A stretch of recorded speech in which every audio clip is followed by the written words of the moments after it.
Hello everyone, मैं स्वप्निल तिवारी सकार academy में आप सभी का फिर से स्वागत करता हूं। कैसे हैं आप सभी? आई होप आप सभी हेल्दी होंगे, सेफ होंगे। दोस्तों, हम सीजी व्यापम में पूछे गए गणित से संबंधित प्रश्नों को देख रहे थे। उनका डिटेल सॉल्यूशन हम देख रहे थे, एक कॉन्सेप्चुअल अप्रोच देख रहे थे कि कैसे प्रश्नों को आसानी से सॉल्व किया जा सकता है। यह इस वीडियो का चौथा सेशन है। मेरे द्वारा यही प्रयास किया जा रहा है कि अभी जो हाल ही में व्यापम के द्वारा मंडी निरीक्षक और उप निरीक्षक हेतु भर्ती परीक्षा है और आने वाले समय में व्यापम के द्वारा परीक्षाएं कभी न कभी तो ली जाएंगी, ठीक है। हालांकि काफ़ी समय से नहीं ली गई है, पर कभी न कभी तो ली जाएंगी परीक्षा, तो आपके लिए यह वीडियोस हेल्पफुल रहे। इसके अंतर्गत हम मैथ्स के सभी टॉपिक से रिलेटेड जो प्रश्न पूछे गए हैं सबके हम सॉल्यूशन देखेंगे, सबकी एक कॉन्सेप्चुअल अप्रोच देखेंगे, एक सिंपल अप्रोच की गणित के प्रश्नों को आसानी से कैसे सॉल्व किया जा सकता है। आसान क्या है? यदि हम सीख लिए हैं तो आसान है, यदि हम सीखने की कोशिश भी नहीं करेंगे तो वो कठिन है। ठीक, तो चलिए बिना किसी देरी के शुरू करते हैं। हम ज्योमेट्री, जैसा कि आपको फिगर दिख रहा है, ज्योमेट्री से रिलेटेड हम सारे प्रश्न देख रहे थे। तो यह आज का जो वीडियो है इसमें हम ज्योमेट्री वाले टॉपिक को ख़त्म करेंगे। लगभग 2016 तक, जैसे कि ये वाला प्रश्न आपको दिख रहा है, ये RFM 2018 में आया हुआ प्रश्न है। 2016 तक जितने भी प्रश्न पूछे गए हैं ज्योमेट्री से रिलेटेड, उन्हें हम आज देख के ख़त्म करेंगे। फिर मैथ्स के किसी दूसरे टॉपिक को पकड़ेंगे और उस नए टॉपिक से व्यापम की परीक्षाओं में जितने प्रश्न पूछे गए हैं उन्हें हम देखते जाएंगे, ठीक है। तो यदि आप मैथ्स और रीजनिंग दोनों की क्लास को डिटेल एनालिसिस के साथ पूरे कंप्लीट कोर्स को ज्वाइन करना चाहते हैं तो सकार एकेडमी के ऑनलाइन प्लेटफॉर्म से आप जुड़ सकते हैं, जहां आपको मैथ्स और रीजनिंग की सेपरेट क्लास उपलब्ध है। इसके अलावा आप किसी भी विषय की भी सेपरेट क्लास ज्वाइन कर सकते हैं, जैसे कि सिर्फ इतिहास, सिर्फ भूगोल, या मेंस में सिर्फ पेपर 1, पेपर 5, पेपर 6 की भी यदि आपको सेपरेट क्लास करना है तो आप ज्वाइन कर सकते हैं। इसके अलावा CGPSC प्रीलिम्स और मेंस की ऑनलाइन तथा ऑफलाइन किसी भी कोर्स को ज्वाइन करने के लिए आप हमसे जुड़ सकते हैं। तो चलिए बिना किसी देरी के हम शुरू करते हैं।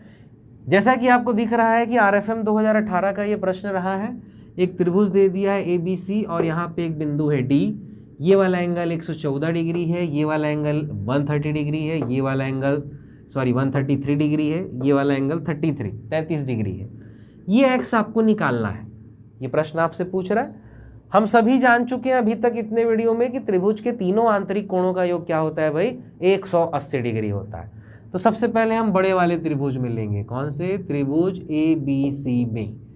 त्रिभुज ABC में क्या हो जाएगा? सिंपल, एंगल A यानी कि 114 प्लस एंगल B यानी कि 33 प्लस एंगल C बराबर कितना आएगा? 180 डिग्री। तो एंगल C बराबर ये 33, 180 माइनस, ये इधर आके माइनस होगा, 3 और 4 कितना हो गया? 7, और 11 और 3 कितना हो गया भैया? 14, 147। तो एंगल C बराबर कितना आ गया? 33। यानी कि ये जो पूरा है एंगल C वो क्या है? 33 है। लेकिन हमको केवल क्या निकालना है? x, यानी कि हमको सपोज ये वाला वैल्यू निकालना होगा। इसको मान लेते हैं क्या है? y। अब ये वाले त्रिभुज में आएंगे, CD और B वाले में। तो त्रिभुज BCD में क्या हो जाएगा? ये वाला एंगल 133 प्लस ये वाला एंगल 33 प्लस वो मान लो क्या है? y बराबर कितना आ जाएगा? 180 डिग्री। यही होगा जी कहानी। 133 और 33 यानी कि ये 166 प्लस y बराबर 180। तो y बराबर कितना आ जाएगा भैया? 14। y बराबर कितना आ गया? 14। और इस पूरे की वैल्यू कितनी है? 33। अभी हम निकाल रहे हैं एंगल C की वैल्यू 33 है, और जिसमें y बराबर हम कितना निकाल लिए? 14। तो x निकालने के लिए क्या करेंगे? इस 33 में से 14 को आप घटा देंगे। तो 33 में से 14 जाएगा, यानी कि 33 माइनस 14 बराबर आपका आंसर क्या है? 19 डिग्री। योर फाइनल आंसर क्या है? 19। तो x बराबर क्या आ जाएगा भैया? 19 डिग्री। बनेगा जी। चलिए आगे चलते हैं। इसी प्रकार से हमारा अगला जो पेपर है, डेटा एंट्री ऑपरेटर और असिस्टेंट ग्रेड 3 भर्ती परीक्षा 2018, ठीक है। इसमें जो प्रश्न पूछा गया था उसे हम देखते हैं।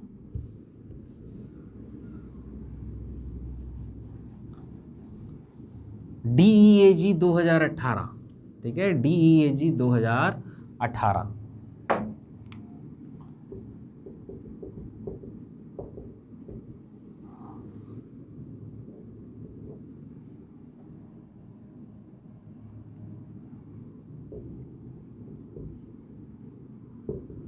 PQRS और ये दे दिया था O, ठीक है, ऐसा फिगर बना हुआ था। उसके बाद कहानी लिखा था कि PQ और RS पर प्रतिच्छेद बिंदु O है, नहीं लिख रहा हूं मैं ये, ठीक है। उसके साथ ये दे दिया था कि यदि एंगल PQR अनुपात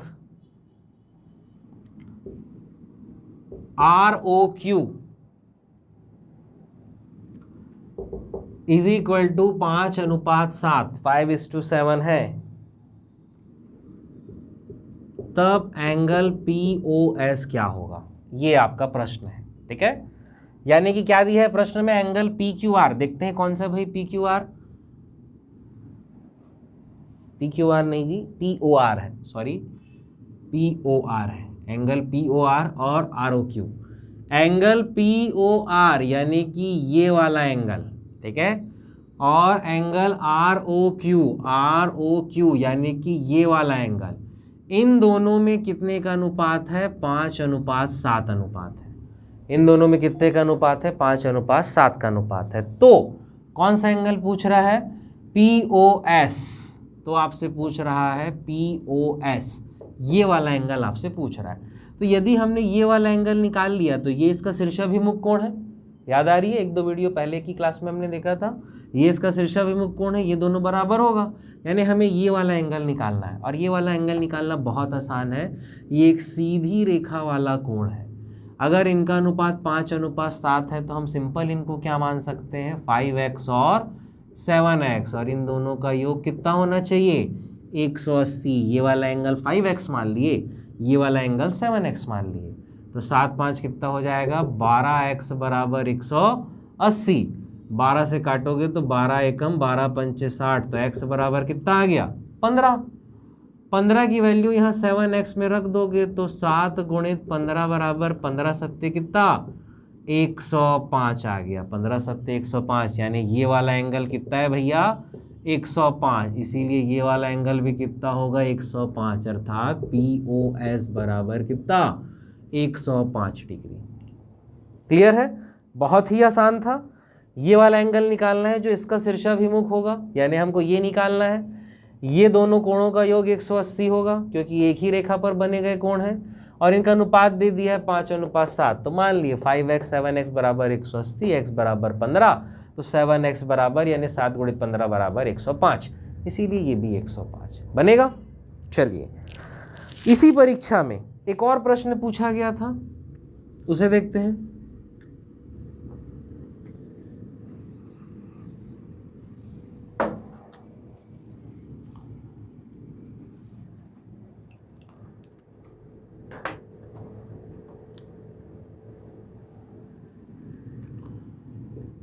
ABC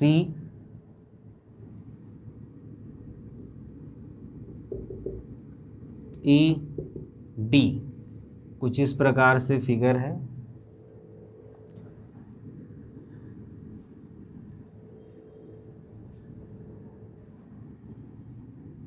ये एंगल दिया है 35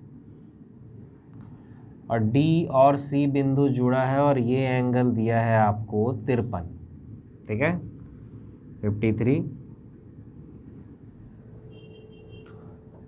आपको प्रश्न में दे दिया है AB पैरेलल है DE के, AB और BE समानांतर है, और ये जो एंगल मैंने लिख दिया है वो दिया है, ठीक है। तो एंगल पूछ रहा है आपसे DCE क्या होगा, एंगल DCE ये वाला एंगल क्या होगा आपसे पूछ रहा है, ठीक है। चलिए, ये सीख चुके हैं, कोशिश करते हैं। वीडियो को पॉज कीजिए, सॉल्व करके देखिए। पॉज करके सॉल्व करना है ना, मैं रुके नहीं रहूँगा 2 मिनट तक, ये तो मूर्ख बनाने जैसी बात हो जाएगी। वीडियो को पॉज कीजिए, सॉल्व कीजिए। चलिए मैं बताता हूँ कैसे इसका आंसर आएगा। देखिए, हम जानते हैं कि ये दोनों रेखाएं समानांतर है और ये इसे प्रतिच्छेद कर रही है। ये जो रेखा है ए बी और डी को प्रतिच्छेद कर रही है, यानी ये वाला कोण और ये वाला कोण एकांतर कोण होगा, और एकांतर कोण क्या होते हैं, बराबर होते हैं। यानी ये अगर 35 डिग्री है तो ये वाला एंगल भी कितना होगा, 35 डिग्री होगा। बहुत आसान है। अगर ये 35 है, ये आपका 53 है, त्रिभुज के तीनों कोणों का योग 180 होता है, क्या निकल नहीं जाएगा, बहुत आसानी से निकल जाएगा। यानी क्या, angle D 53 plus angle D 35 plus यहाँ पे क्या मान लो, एंगल जो निकालना है वही DCE बराबर 180। तो इसे जोड़ोगे तो एंगल DCE बराबर 180 माइनस 5 और 3 8, 5 और 3 8, 88। तो एंगल DCE बराबर 180 में से 88 गया, यानी कितना आ जाएगा आपका 92। Your final answer is 92। बनेगा ऐसा प्रश्न, बनेगा जी। चलिए आगे बढ़ते हैं। इसी तरीके से हम और आगे चलते हैं। अगला हमारा प्रश्न है, ये जो परीक्षा है अमीन भर्ती परीक्षा 2017, 2018 के सारे प्रश्न खत्म। अब उसके अलावा भी 2018 में जो पेपर हुए हैं, या तो उसमें मैथ्स ही नहीं था या तो ज्योमेट्री से रिलेटेड क्वेश्चन नहीं था। अब 2017 में आते हैं, अमीन भर्ती परीक्षा, ठीक है 2017। इसका यह जो प्रश्न है यह चक्रीय चतुर्भुज से संबंधित प्रश्न है, ठीक है, साइक्लिक क्वाड्रिलेटरल से रिलेटेड। अमीन 2017 क्या दिया है प्रश्न में, प्रश्न कुछ इस प्रकार का है। एक आपको वृत्त दे दिया है, चलो और अच्छे से बना देते हैं।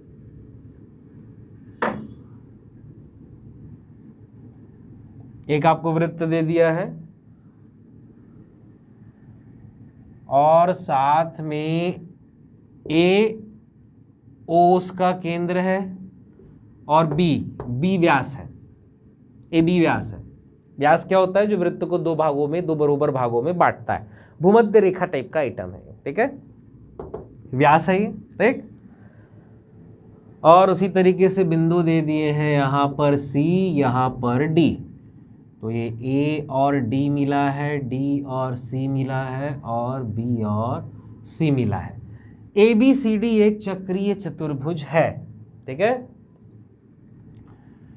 और A और C मिला है, ठीक। अब यहाँ पे क्या बोल रहा है, ABCD एक चक्रीय चतुर्भुज साइक्लिक क्वाड्रिलेटरल है, आपको दे दिया है, ठीक है, और AB व्यास है भी दे दिया है। साथ में एंगल ADC 130 है, एंगल ADC क्या है, 130 है।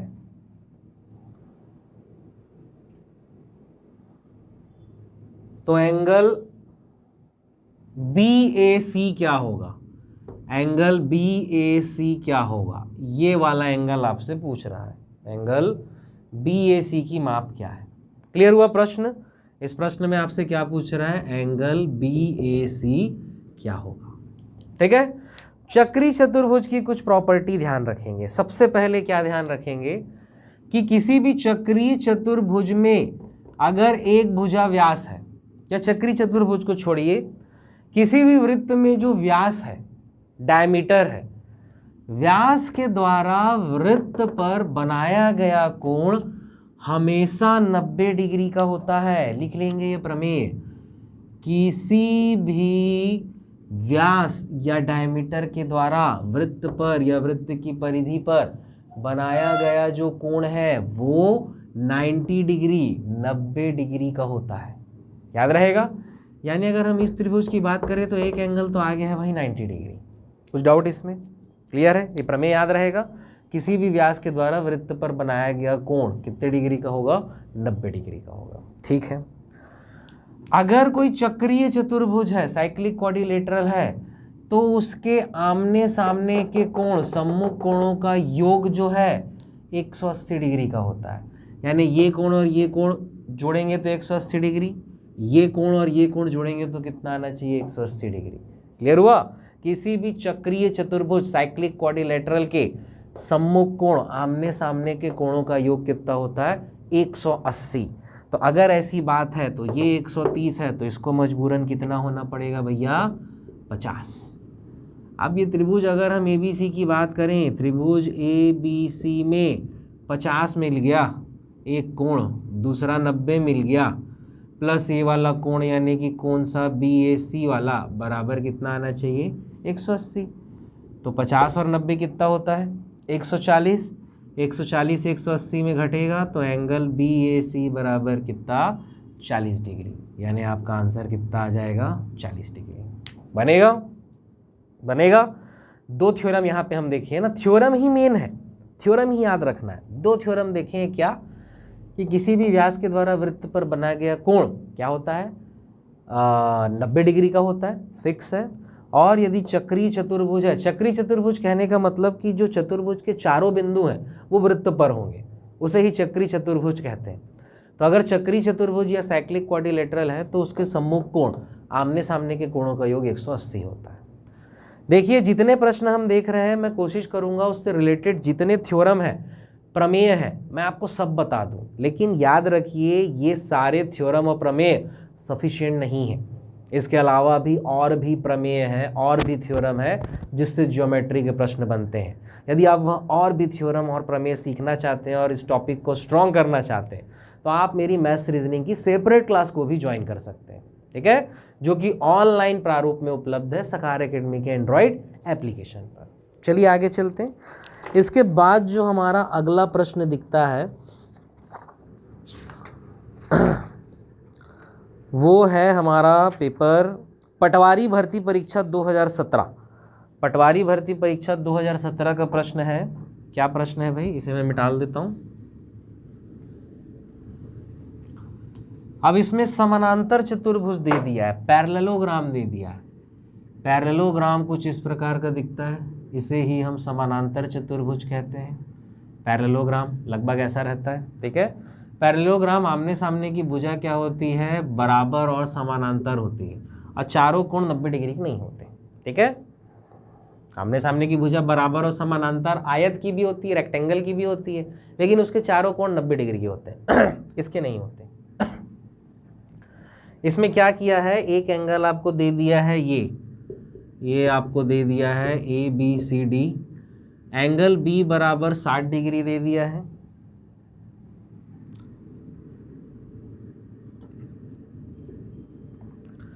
ये एंगल 40 डिग्री दे दिया है,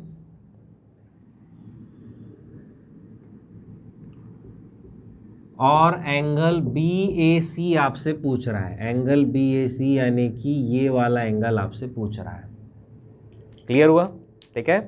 चलिए कुछ थ्योरम याद रखना है। पहला तो ये याद रखना है क्या, जो मैंने बताया कि समानांतर चतुर्भुज की आमने सामने की भुजा बराबर और समानांतर होती है, पैरेलल होती है, ठीक है। अब समानांतर हो रही है, एक रेखा काट रही है, प्रतिच्छेदी रेखा, कुछ थ्योरम वाला जुड़ेगा, ठीक। तो यदि हम वाला थ्योरम जोड़ेंगे, अगर ये हमारा 40 डिग्री है, ये रेखा और ये रेखा समानांतर है, तो ये स्वाभाविक है उसको काट रही है। अगर ये उसको काट रही है, ये 40 डिग्री है, तो ये भी कितना हो जाएगा 40 डिग्री। अब अगर हम त्रिभुज ABC की बात करें, ये 60 है, ये 40 है, 60 और 40 100, तो ये कितना होना पड़ेगा जी इसको 80। क्यों, क्योंकि त्रिभुज के तीनों कोणों का योग क्या होता है 180 डिग्री। अब इसको लिखने की ज़रूरत है क्या, इतना तो हम अभी तक सीख चुके हैं, समझ ही चुके हैं। थ्योरम बस याद रहना चाहिए, ज्योमेट्री से आसान कुछ नहीं है, ओरली सॉल्व हो जाती हैं चीज़ें, क्योंकि हमने ध्यान नहीं दिया है स्कूल टाइम में, उसी का एक खामियाजा है, ठीक है, और कुछ नहीं है। और उसमें घबराने की कोई बात नहीं है, होता है भाई, जो टॉपिक हमको समझ में नहीं आता हम ध्यान नहीं देते, हम दूसरे जगह दूसरे टॉपिक पे फोकस करते हैं। लेकिन अब ये कंपटीशन एग्जाम है, हमको क्या ज़्यादा से ज़्यादा स्कोर करना है, तभी रैंक आएगा, तभी पोस्ट मिलेगी, ठीक है। खैर, तो 60 और 40, ये 40 है तो ये इसका एक अंतर कोण हो गया, ये भी 40 आ जाएगा। 40 40 बराबर 40 और 60 कितना हो गया 100, तो ये मजबूरन कितना होना पड़ेगा इसको 80 डिग्री। क्यों, त्रिभुज के तीनों कोणों का योग कितना होगा 180 डिग्री। बनेगा जी ऐसा प्रश्न। चलो आगे चलते हैं।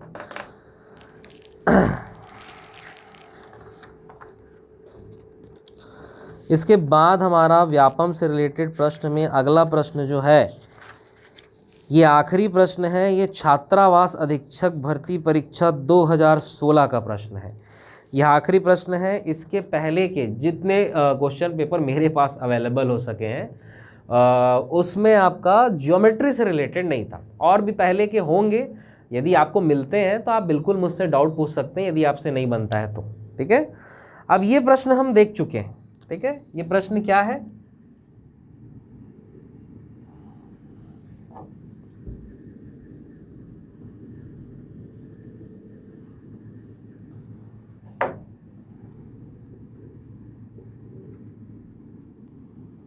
यही प्रश्न है जो हम देख चुके थे इसके पहले। क्या क्या था इसमें? ये दे दिया है आपको 54 डिग्री, यह है एंगल ए बी सी, और ये एक बिंदु दे दिया है ओ दे दिया है सपोज।